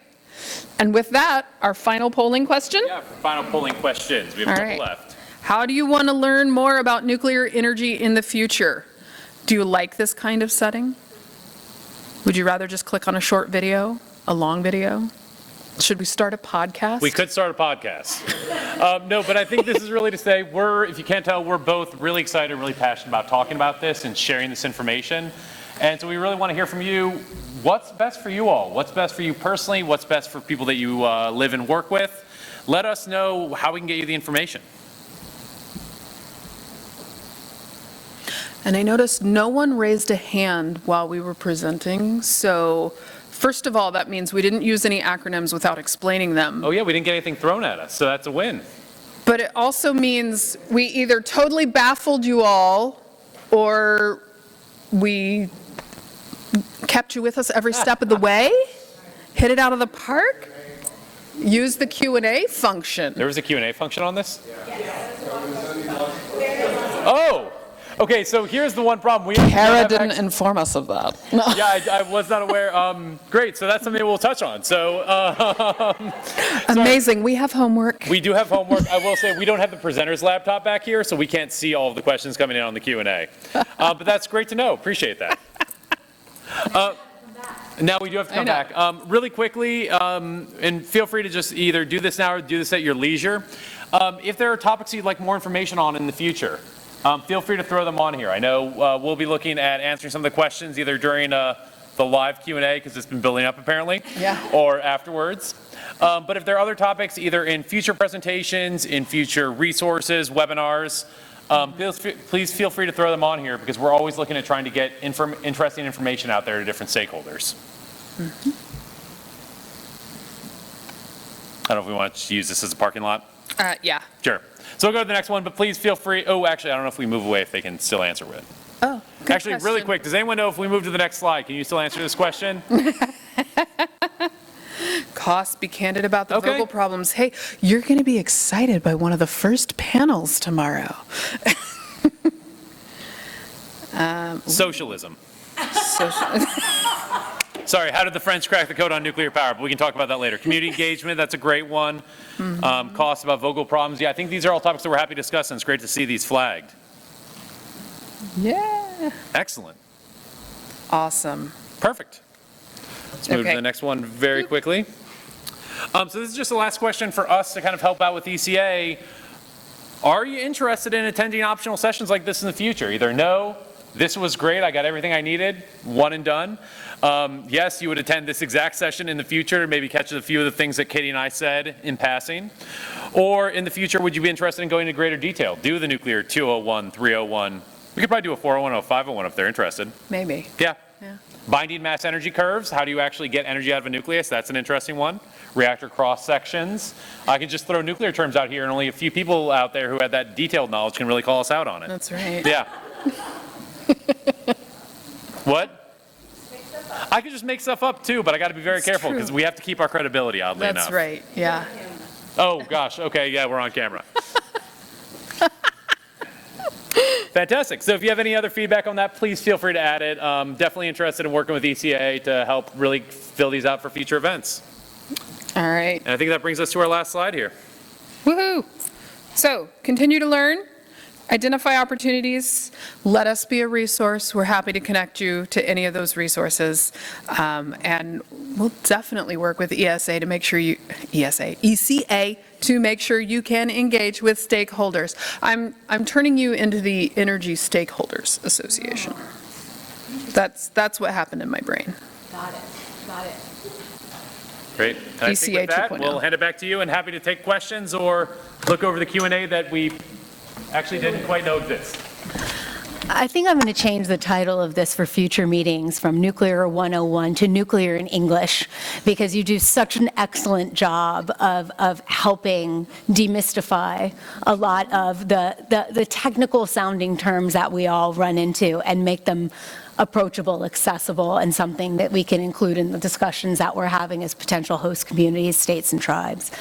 So thank you both very much. The slides are going to be available. Yes. Excellent. So everyone who just took 80,000 pictures on their phone, you can delete those. We will make the slide presentation available to you. And fortunately, Katie and Patrick will be around for the next few days as well. So by all means, find them. They are lovely people, even when they're not standing up here with a camera on them. The other thing that I want to thank them for is they really did tee up so many of the conversations that we're going to be having over the next few days, from fuels to industrial applications to how do we talk about nuclear, how do we build state support. And I think it just goes to show that we're not only telling communities that are considering nuclear projects that they need to build partnerships, ECA has partnerships as well, so we can help ensure that everybody is getting the information out that they need. So again, they have been at our ECA forums prior to now, and it's a great partnership, and we all benefit from it. So again, thank you. So just some little notes very quickly. The reception starts in 1 minute, and that is right next door. If you are planning to go on the tour on Friday, you have to have already been signed up. Unfortunately, we can't sign anybody up at this point because of security and badging requirements. But we will have 2 buses going, so if you have signed up, please go ahead and sign up for bus 1 or bus 2. Make sure you've got your best friend that you want to chat with as you go from point A to point B, and you can sign up. Anybody in here from Europe, you're all on 1 bus and you don't have to sign up. We've signed up for you. Tomorrow, where we start the official program in the plenary sessions, we have breakfast starting at 7:30, and then the actual program starts at 8:30.